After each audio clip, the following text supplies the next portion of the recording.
Tip 4 sums up a lot of our tips, but it's being obsessively intentional about the technology that your family uses and that you use, and really being proactive about what you're using and what devices you have, but being obsessively intentional. Could you go a little bit deeper on what that means?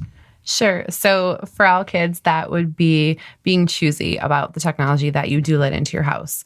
Thinking like background TV is a choice.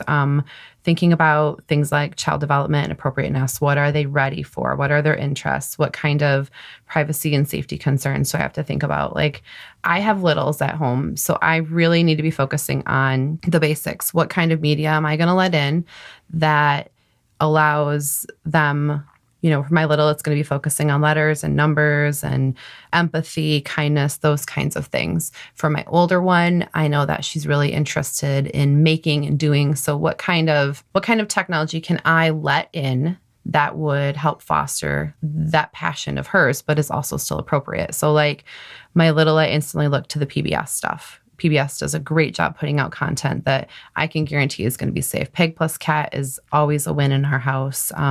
They've got a new one, Xavier Riddle and the Secret Museum, where they go through history and like positive role models. Like I'm being really intentional. I'm not just saying, I need an hour to get some stuff done. Here, watch whatever happens to be on YouTube. There's a big difference between that and I need an hour to get some stuff done. Let's sit down together and watch Peg Plus Cat, or you can sit down and watch Peg Plus Cat because I need to do the dishes, that kind of thing. Like sometimes you do have to make that choice. You should be trying to do a shared media experience with your kids when they're little, but if you can't, being obsessively intentional about the tech that you are letting your kids have access to is really important. And yours is different because you have big kids. And as they get older, they do want more independence, but it's still that same idea of trying to be really careful about what you're letting in. Around age 8, kids want to be more independent and have their own relationship with tech and media. And things like Minecraft and Roblox and Animal Jam come in to play. And there are extreme cases where there are people online who are trying to use those chat features as a way to reach kids for an unsafe reason.